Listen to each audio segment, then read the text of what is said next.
श्री राम दोस्तों, कैसे हैं आप सभी। मैं बिहार की बेटी, झारखंड की बहू सीमा आप सबों का मम्मास ब्लॉग में बहुत बहुत स्वागत करती हूँ। इस चर्चा में एक बहुत ही रोचक कहानी आप लोगों के साथ मैं शेयर कर रही हूँ। यह बहुत ही पौराणिक कथा है जिसमें एक शिकारी और शिव भक्ति का पूर्ण चित्रित किया गया है, कहानी कहा गया है पौराणिक कथा के अनुसार। तो आइए आप लोगों के साथ शेयर करती हूँ। एक भील था जो शिकार करने के लिए डेली वन में जाता था। वो एक उस दिन भी शिकार खेलने के लिए वन में गया था। तो उसके पूर्व जन्म के संस्कारों के कारण उसे वो जंगल वो जंगल में भटक रहा था। उसे शिकार नहीं मिल रहा था। तो वो भटकते भटकते तभी उसे एक हिरण दिखाई दिया। तो उसने क्या किया, उस हिरण का शिकार किया और उसके मांस के टुकड़ों को लेकर वो आ रहा था कि उसको पकाएगा। और वो बहुत दिनों से भूखा था तो सोचा कि उसको पका कर खाएगा। तो क्या किया कि एक जगह वो देखा कि पत्तों का ढेर है, तो पत्तों को ढेर को वहाँ से हटाने लगा।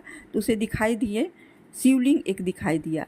तो उसके जो पूर्व जन्म के संस्कार थे तो उसे लगा कि नहीं, इसकी पूजा करते हैं। शिवलिंग बहुत लोगों से सुना है तो इसकी पूजा करते हैं।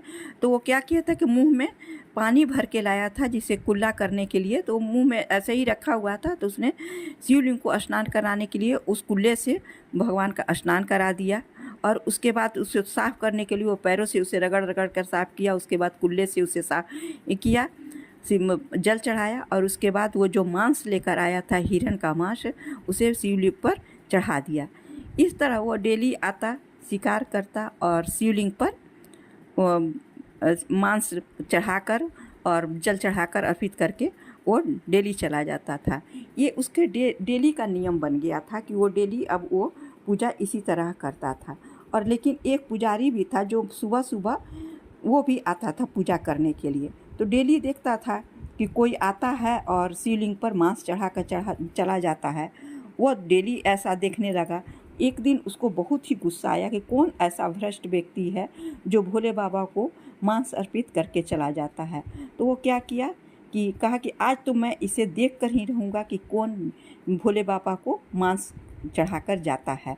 तो वो एक पेड़ के नीचे रात भर जगा रहा और देखता रहा कि कौन आता है। सुबह की 4 बजे देखता है कि एक भील आता है, शिकारी आता है। उसके हाथ में शिकार है, मांस है, और वो उसको चढ़ा देता है और चढ़ाकर चला जाता है। लेकिन भोले बाबा जो थे, एक दिन क्या हुआ, वो तो देख कर पुजारी चला गया। कहा कि अच्छा, इसके दूसरे दिन इसको सबक सिखाते हैं। दूसरा दिन जब वो भील आता है और मांस चढ़ाता है तो देखता क्या है, शिव जी के एक नेत्र से रक्त प्रवाहित हो रहा है। तो वो रक्त देखकर उसका मन धीरे धीरे बदल गया था। पूजा करते करते उसका मन परिवर्तित हो रहा था। तो वो देख के बहुत उसको करुणा हुआ कि भोले बाबा के आंखों से क्यों आंसू गिर रहे हैं और वो रक्त के रूप में। तो वो क्या किया कि अपना एक आँख निकाल कर कहा कि नहीं, भोले बाबा को अपना एक आँख लगा देते हैं। वो क्या किया, तीर धनुष निकाला और अपने आँखों के निकाल कर भोले बाबा को लगा दिया।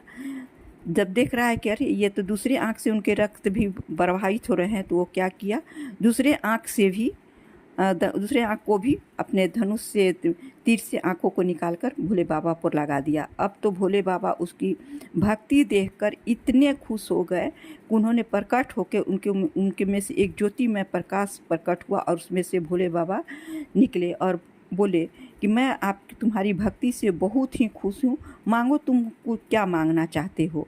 तो वो शिकारी तो उसके कुछ ही चीज़ की उसे इच्छा नहीं थी। वो तो बस अपना दिनचर्या पूजा पाठ करता था। वो बोला कि मुझे तो किसी चीज़ की इच्छा नहीं है, आप जो अच्छा समझते हैं मेरे लिए वो आप दे दीजिए। तो भोले बाबा ने क्या किया, उसे बहुत सारा धन संपत्ति, हीरे जवाहरात, रुपया पैसा सब कुछ दिया, बढ़िया सा कोठी दिया। और फिर भील क्या हुआ, बिल्कुल बदल गया और वो अपने घर आकर बिल्कुल सात्विक हो गया। डेली पूजा पाठ शिव चर्चा करने लगा।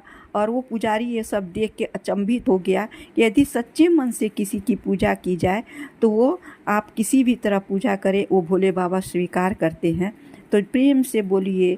तो ये कहानी से यही शिक्षा मिलती है कि आप सच्चे मन से भोले बाबा की पूजा कीजिए, आपकी सारी मनोकामनाएं पूरी होंगी। हर हर महादेव।